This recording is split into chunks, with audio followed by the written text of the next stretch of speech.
Good evening, everyone. Welcome to the University of Michigan-Dearborn virtually. I'm Stephen Foster, the Director of Financial Aid and Scholarships here at the University of Michigan-Dearborn. And we are welcoming you to the virtual space. And we just wanted to give you some guidance on some next steps, some financial aid steps to make sure that you're successful in this process.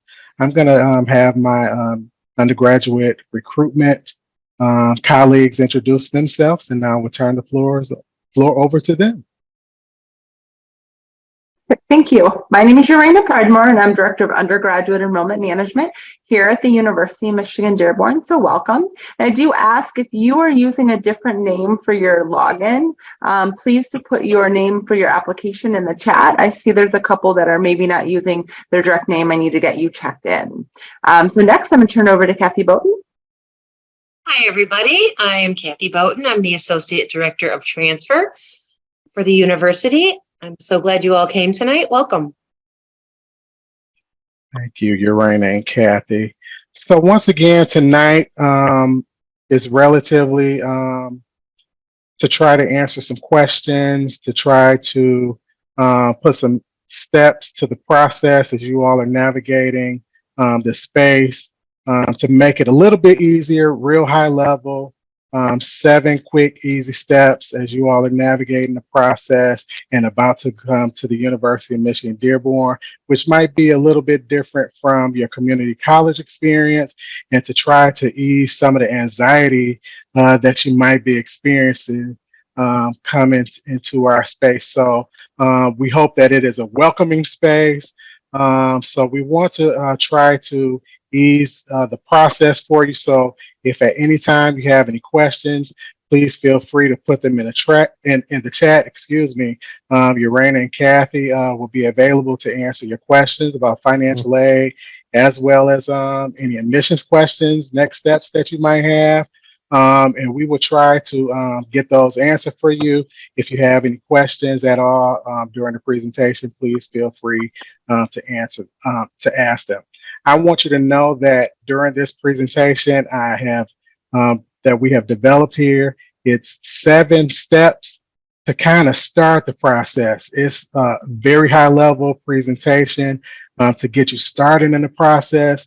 It is not by any means everything that you need to know, but just to get you started in this process and to try to make something just that can be overwhelming just a little bit easier. So we're going to go ahead and get started. And tonight's agenda are the items that we're going to talk about tonight, and we're going to get started. And my first step for you all tonight is you have to complete the FAFSA. That's the first step. And of course, okay, there we go. The first step is completing the FAFSA. The FAFSA is the foundation for financial aid. That is the first step for us to determine your eligibility for financial aid, to determine the different types of financial aid that you might qualify for at our institution. That's the grants, the scholarships, work study, and of course, student loans. It's the free application for federal student aid, meaning that you do not have to pay for anything for us to determine your eligibility for financial aid. The first step is completing the FAFSA. When you complete your FAFSA, the federal government takes that information and they calculate all of that information, and they will email you what is called a student aid report. You can look at that student aid report to make sure that it is consistent and accurate with all of the information that you put on there. Sometimes we make mistakes. We transpose numbers. And one major example that I give students is you might make $3,000 or $13,000, and you might have put on there $300,000, right? That's a drastic mistake. And that drastic mistake might cost you money. So you want to make sure that you go back over that student aid report just to double check, triple check, and make sure that all of those numbers are accurate and correct, because you want to make sure that that information is correct and accurate. So go back in and double check those numbers and figures to make sure that those are correct. So step 1 is apply for the FAFSA using the FAFSA free application for federal student aid. Your second step is knowing your cost. How much does it cost to attend the University of Michigan-Dearborn? And this chart here shows you what our actual costs are if you're living at home with your parents, or if you're living off campus on your own. You have your costs, you have your direct costs, which is your tuition and your standard fees, your registration fees, and then you have your indirect costs, which are your costs that you incur on your own, which would be your living expenses, which are food and housing, your books and supplies. You have your transportation costs, which are your costs to get back and forth to campus, which is your gas, insurance to maintain your car, and then you have your personal miscellaneous expenses. This composed of your total cost of attendance of how much it may cost to attend the University of Michigan. And what I tell families all the time, the one thing that we cannot change in your cost of attendance are your direct costs, because that's how much it costs directly to attend our institution. I cannot change tuition and fees.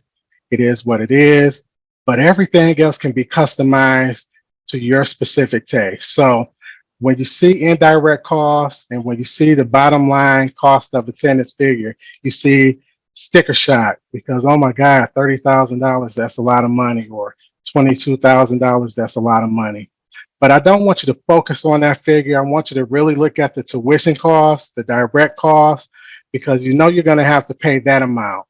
But everything else can be customized to your specific needs, and you do not have to pay that amount. One thing about a budget, you can be at budget, you can be above budget, or you can be below budget. So a lot of your indirect costs does not mean that you're going to pay that amount immediately up front.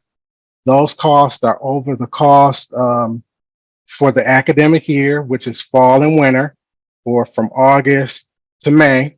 So it's over time, right? So those costs are not immediate. Okay. Those costs are not upfront.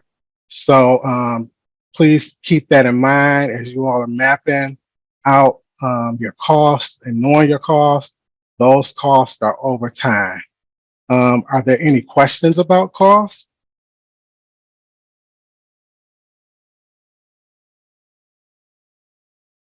Stephen, there is a question about the deadline for financial aid. Oh, it looks like Urena just answered it.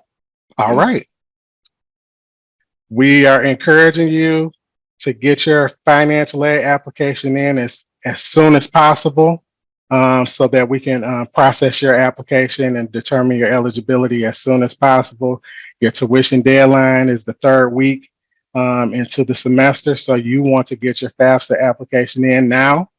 You want to get it in yesterday so that we can process your financial aid offer as soon as possible.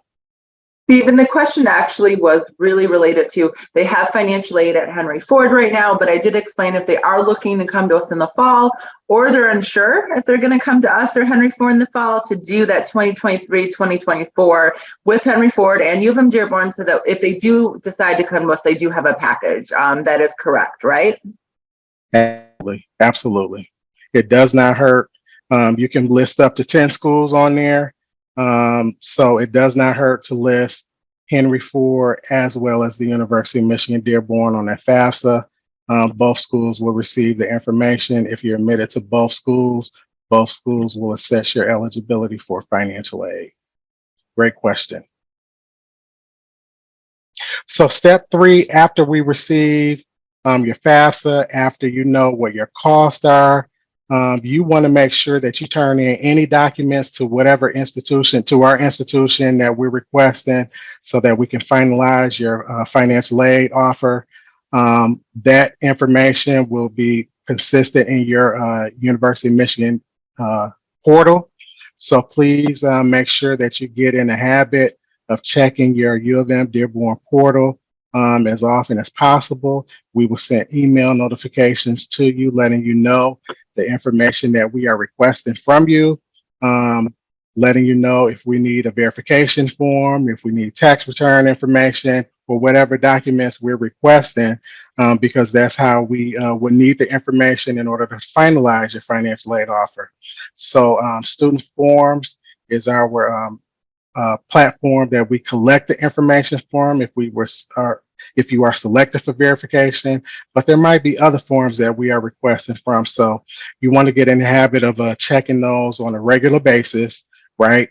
Every day, every other day, because you don't want to miss any deadlines, and you don't want to you want to meet deadlines, you don't want to miss deadlines, and you don't want to miss any information that we might be requesting. So any information that we're requesting, it will be electronic. So please get in the habit of checking that information on a regular basis. So that's step 3 in the process. If you are if we are requesting any information, we will let you know those documents that we need in order to finalize your financial aid information, or in order to get to the next step. Any question about pending documents?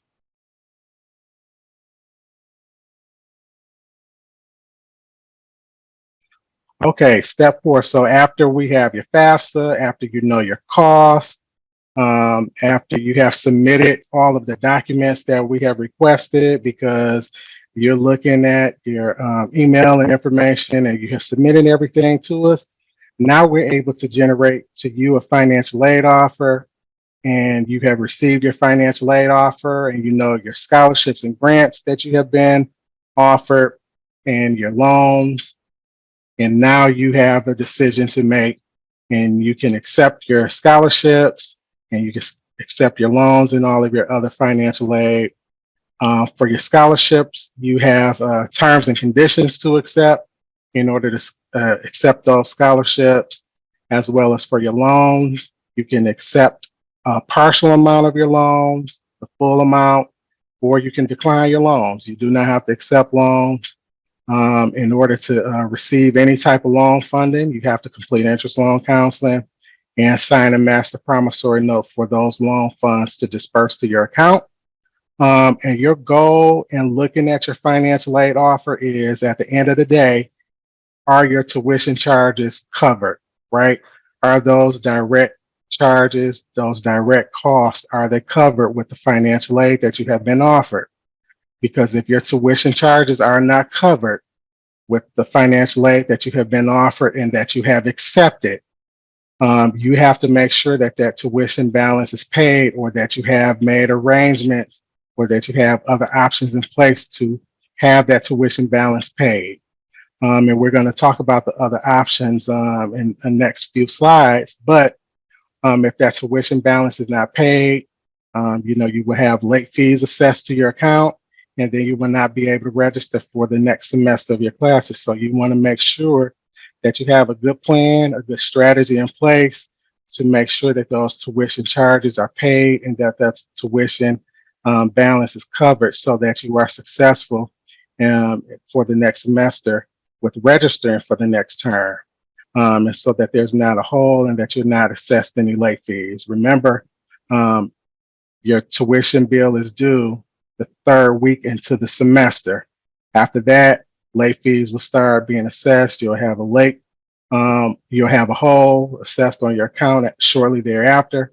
So you want to make sure that you start off on the right foot. So making sure that your financial aid offer that you have in place is adequately enough to cover that tuition balance that's on your account.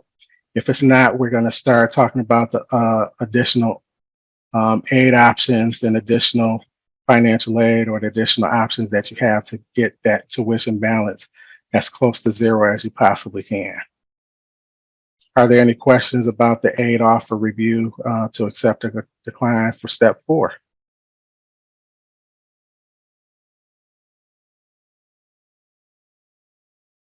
All right, step 5. So I kind of talked about this, but I want to talk about it a little bit more, and that's maintaining your accounts at the University of Michigan.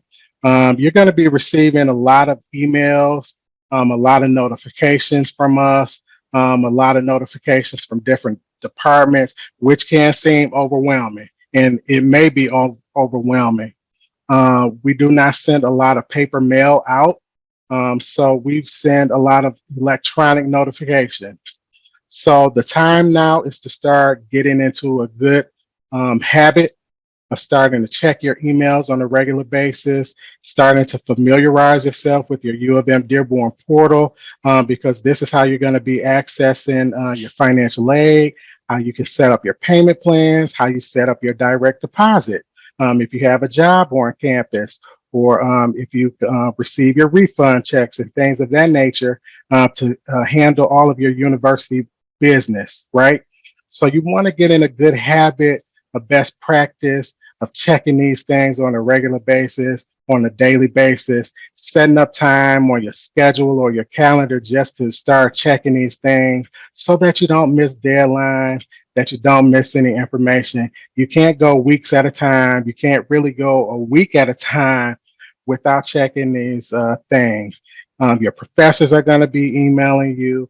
The student side is emailing you. Student organizations are emailing you. You'll be inundated with a lot of communications from campus, from all areas of campus. So you want to get into a good strategy of checking your email on a regular basis, whatever that is. If it's a set time a day, you want to check your email. A set couple of times a day, you want to check your email so that you don't get things get lost in translation. Whatever works for you, figure out what that strategy is now, because we do not want you to miss anything important, because all communications from every office, there's not one office that's more important than the other. Every information that comes to your email box, whether it's from professor, public safety, from the chancellor's office to the custodian, every information that is coming to your mailbox is important and you want to read it. So please get into the habit of checking your email on a regular basis and making sure that you meet deadlines. If we set in a deadline for students, June 30th, that we need this piece of information on June 30th, and you turn it into my office on July 5th, and you've missed the deadline, and that was an important deadline, you may have missed out on $10,000. And I'm just using that arbitrary figure. I'm just throwing that out there, right? So you want to make sure that you're turning in the information that we're asking for in a timely fashion by the deadline, before the deadline, because that deadline and that information is important. So making sure that you're maintaining those accounts, that you're getting familiar, that you're getting used to the system, that you feel comfortable with the system is super important. So please make sure that you get comfortable. If you need help, if you need assistance, please feel free to reach out to us so that we can help guide you through that process. We want to make sure that you feel comfortable with these systems, that you feel comfortable with these processes, and that's what we're here for. We're here to make sure that this process of your integrating into our campus, that you're comfortable. So please let us know how we can assist you in this process with making sure that you're comfortable with maintaining your accounts at the University of Michigan-Dearborn. So step 6, there are 4 additional options for paying your remaining balance. And there might be more, but these are the top 4 that I'm recommending that you potentially look into. One of the top ones that I will recommend is we have a scholarship matching opportunities for our students where you do not have to go out and search for scholarships. You can actually be matched with scholarships on our campus. Every student that has been admitted to the University of Michigan-Dearborn has the opportunity to set up a specific profile in our scholarship matching software, which is called Scholarship Universe, and you can be matched to internal and external scholarship opportunities. So you can do that on our website under current student scholarships. You can set up your profile and you could be matched to our internal and our external scholarships tonight. You could do this as soon as you get off the meeting with us. And our current scholarship opportunities are open from January 1 to March 1, right? And so I know we're in June, right? We still do have some opportunities that are available out there. They are slim, but there are still opportunities available out there. So you can still go in there to look to see what is available. So there might be some opportunities available out there. I'm not guaranteeing that you're going to get a current student scholarship, but there might be some opportunities that you can tap into. So scholarships are an opportunity. And remember, I said internal and external opportunities are available. Payment plans, spreading the payment out over 3 or 4 or 5 months might be easier than coming up with the funding all at one time if you have to pay a remaining balance of $5,000, $2,000, $1,000, or $500. So the payment plan to sign up for it is $30. You can spread that payment out over a few months, couple months, whatever the case might be. If you are awarded any type of federal work study, you might want to look at the different student employment options that we have available. And finding a job on campus is mutually beneficial for us as a campus, but you as a student, you don't have to leave our campus to look for employment. You go to school, you can get your job on campus, work a few hours, then go home. Versus that if you were to get a job across the street at the mall during the holiday season, they're going to want you to work, and they're going to want you to work these crazy hours. I'm going to use the holiday season, for example. Macy's is going to want you there at 5 o'clock in the morning. They have a business to run. If you were to work in my office during the holiday season, that's finals time. That's one of the busiest times for Macy's as a business, but that's one of the busiest times for you as a student. You're going to have finals. You're going to have final projects due. I'm going to be more lenient than Macy's is as a business because they have a bottom line to make. But I know your bottom line, and most important, you are a student, and you being successful as a student is more important than whatever project that I have going on in my office at the time. So I will be more relaxed to giving you the time off to making sure that you are successful as a student. So work study might be extremely beneficial for you. And we do have now work study positions as well on our campus. Another benefit is our minimum wage on July 1st is going up to $15 an hour campus-wide. So student employment might be an option. And then the final option we have on the slide here are additional loans. Your parents can borrow loans, as well as you can look into private loans, private alternative loans. Both loans, you will have to do a credit check, and you can borrow up to your additional cost of attendance minus any additional aid resources that you have received. So you have 4 additional options here, 5 additional options here to get that balance down to zero or as close to zero as you possibly can. Are there any questions about step 6?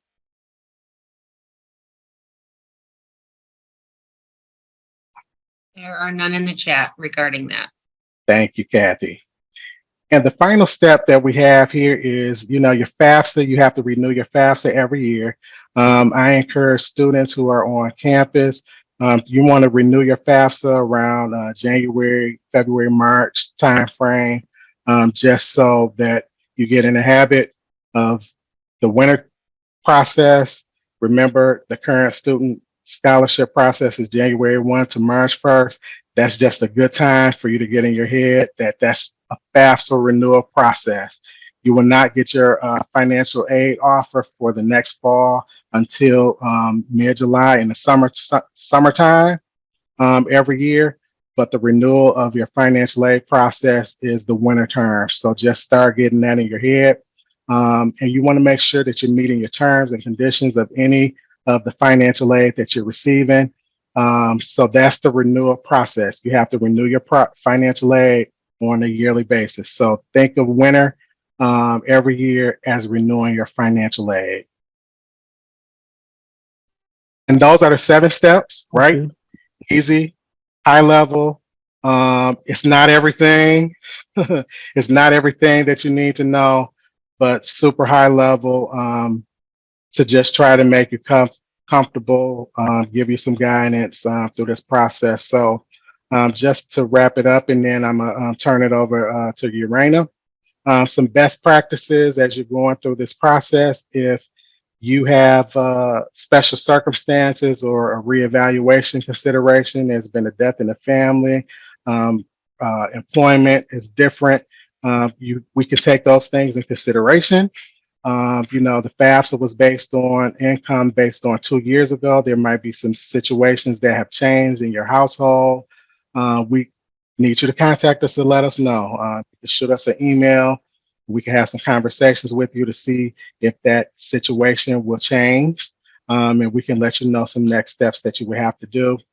Our required reading will be available on our website really soon, which will give you even more information of what you would need to know. I'm giving you kind of like a 50,000 foot view of financial aid.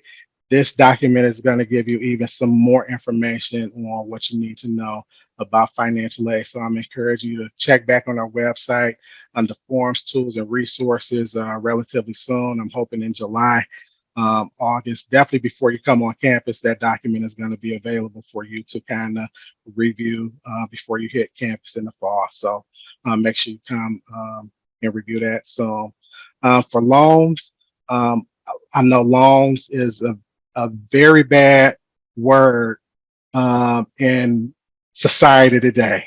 It is a resource for families and students. You do not have to borrow loans, absolutely at all. You do not have to do it. However, you do have to have a plan to cover your tuition if you do not want to borrow loans. Your scholarships are only going to take you so far. Your grants are only going to have to take you so far. So if you do not want loans, what else is going to help you to cover that balance? So I encourage students and families only borrow what you need. If you have been offered $5,500 and you only need $2,000, only borrow $2,000. You do not have to borrow the full $5,500 that you have been offered. Only borrow what you need. Understand that your choices have impacts. So if you withdraw from all of your classes, I have to do something that's called a return of Title IV to determine what portion of your financial aid were you actually eligible for that semester. If you withdraw from all of your classes, I have to do something called determine your satisfactory academic progress to determine if you're going to remain eligible for financial aid. Your financial aid is not forever. There are aid limits on your scholarships, on your Pell, on your loans. So just know that it is not forever. And if you ever get in trouble, I know that there's a lot of anxiety with coming to talk to the financial aid office and coming to talk to the experts, but we are on campus for a reason. We are the experts for a reason. So don't feel intimidated by us. We're here to help you. And we're here to help you to navigate the processes and the systems that are in place. So please come and have a conversation with us so that we help you navigate those systems and those structures and those things. And we can get through it together. We are here to help you. Make sure that you meet your deadlines. Make sure you sign up for direct deposit. I do not know a lot of people that still cash checks. So you want to make sure that you sign up for direct deposit so that you can get your funds as fast as you possibly can if you work in a work study job or if you get a Title IV refund check. And I think I will be turning it over to Urena to discuss next steps.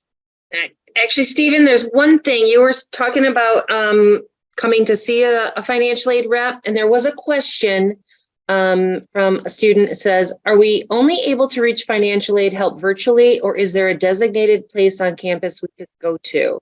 I will be talking about that after Urena talks about next steps. Okay. Thank you, Kathy. Welcome, everyone. So I did look, and I'm very happy to report that most people who are here today have definitely taken your next steps. Some have registered, so yay. I'm super excited about that. You're definitely down the path for enrollment for the fall. However, there are some of you who do need to take some of your next steps. So I'm going to go through what your next steps would be. So as I tell Stephen and I talk to students all the time, the FAFSA you should be doing alongside these steps, or you should have done it prior. So if you've not done your FAFSA, definitely do that as soon as possible. But after admission, you are requested to submit an enrollment deposit. It is a $50 non-refundable enrollment deposit. However, the great thing is if you enroll at U of M Dearborn, that money goes onto your student account. So it is not money that is paid to the university if you enroll. It does go towards your student account. Students often ask, well, what if I get a full ride and that $50, are you going to keep it? No, it would be part of any refund that you would get. So we are not keeping that $50 enrollment deposit. If you have circumstances in which you need to have a waiver, so you need to ask us to waive your deposit, we can do that as well. All of this information can definitely be found on our website at ufmdearborn.edu/deposit. So you can pay your deposit there, but you also have a form on there to request a waiver if that is something that you need. Also, we are asking you to set up your Wolverine identity. So if you've not yet created your unique name, you are going to need that for all of the things Stephen talked about, for registration, for signing up for orientation. You would have received an email with your UMID number, so you do have that. However, the admissions office can help supply that if you have lost that. But you will need your UMID number to complete your unique name. What is your unique name? That is actually your login for all of our systems on campus, but also it's your email address. So I highly encourage students, you're going to be creating your own email address. So create something that you're going to want to use into the future, because that stays with you even as an alumni. So I tell students, if you want to be a graduate looking for a job, you may be using your UMich email address. So create something that you would want to be professionally used as, because it will be used through your alumni status as well. So the next part I'm super excited about is our orientation process. So there is a math placement exam that for some students would be applicable. So our engineering departments, our College of Business, our health and human services areas that are science related, our science majors, our math majors. But what I do tell students is your transfer credit does play into a role. So if you are already bringing in Calc 1 from your community college, we would actually waive that math placement exam. If you are with a major that doesn't require a math placement exam, again, that would be waived. So again, you will know if you're required to complete a math placement exam. You would get emails about a voucher, but also in our admitted student portal, you would find that information as well. Academic advising and registration. So after you've completed your math placement, or if you aren't required to complete your math placement, the next step is really academic advising and registration. For transfer students, there's two different ways they can do it. There is an online academic advising session that you can select, or there are some in-person orientations as well. I looked at today's sign up, and there are a couple of you who are coming in July for our in-person orientation. So again, you'd come on campus, you would meet with academic advising, you would have some different presentations, tour of campus. So again, that is one option, but there is also the online version where you meet with your academic advisor. Then there is also the Wolverine Welcome Day. So that is very exciting because, again, you're meeting fellow students on campus. You're learning a lot of the tips and tools and tricks to be successful at U of M Dearborn. So what Stephen put about your best practices or the ways to be successful, the Wolverine Welcome Day does that also, but for things on campus, such as using our Canvas system. So I highly encourage you to do that. I did look, and there's at least one of you who signed up for Wolverine Welcome Day, but has not signed up for academic advising. Wolverine Welcome Day is not where you get advised.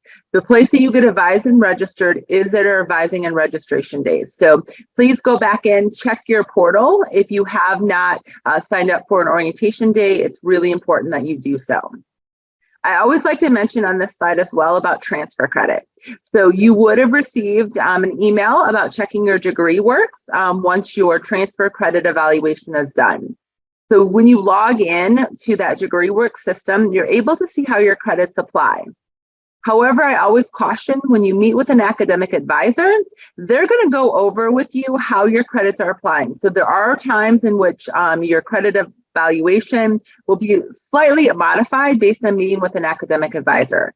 So the degree works prior to orientation is really the 50,000 feet. Once you meet with the academic advisor, they're able to make sure that those courses are applying as way as they should. If you've been asked to send in syllabi to have courses evaluated, so you are a student who there was a course we couldn't evaluate up front, we're asking you for syllabi, we recommend you get that to us as soon as possible so that we're able to get that evaluation done, hopefully prior to orientation. But even if it's after orientation, we like to have it evaluated so we can see if you can get additional credit. So those are really our next steps. I definitely tell students you can reach out to the orientation email address that's listed umd.orientation.umich.edu with questions related to your orientation process. But really after submitting your deposit and creating a unique name, access your admitted student orientation portal. It is very simple. It's telling you step by step what you need to do to move to the next area. So we really want to get you through the enrollment part, and I cannot encourage you more. Complete these steps sooner versus later. If you're looking for a particular schedule or a time of day or a type of course, the earlier you attend advising and orientation, the more likely you are to get the courses and the schedule that meet your needs. So again, don't wait until end of July, early August to go through this process. Do it as soon as possible so that we're able to move you through an orientation process and you can get enrolled and registered as soon as possible. Thank you, Urena. And the last thing that we want to talk about tonight is the contact us, which was kind of the last thing that Kathy brought up is the appointments piece. We are available. We have many different formats that you can meet with us in. The one thing that you can do is we do have drop-in service available in a one-stop area where you can drop in between 8 and 5, Monday through Friday. We're located in 1145, the One Stop Student Center. That's for any basic high-level questions that you might have for student account questions, financial aid, admissions questions, anything high-level. For financial aid appointments, you get those scheduled through your U of M Dearborn portal. We are appointment only for financial aid. However, for financial aid appointments, you can get a phone appointment, you can get a virtual appointment, you could get in person, you could get phone. So we do offer multiple formats for appointments. So we meet you where you are based on how you want to receive your appointments. Thank you, Email. Steven. Yeah, you could go. No, I was just going to say, so we are located in the same suite. So for your high level questions, if you have it about credits, if you have it about your orientation, we are also located in that one-stop student services area. So those high level questions for orientation, credits, financial aid, all really can be handled in that one-stop area. So this is our phone number. This is our email. If you have any questions, I encourage you to send us an email. Our email is on the screen here. Our phone is on the screen here. We try to get our emails answered within 24 to 48 hours. So I encourage emails as much as possible, but you can call us or set up an appointment in the portal if you would like to meet with us. Are there any questions? So Stephen, I told people not to put personal things in the chat because of course we don't want to. But if anyone on this call wants to Stephen to answer them a personal question, you can put your name in the chat and he will chat you privately right now. So again, we only have a very small number of students here. So if there's something he needs to follow up with or you have questions right now, please put your name in the chat. Stephen can message you really quickly, or Kathy or I can, to see if there's something that you want answered that you didn't want to put in the full chat. It's a great opportunity right now for you to be able to do this.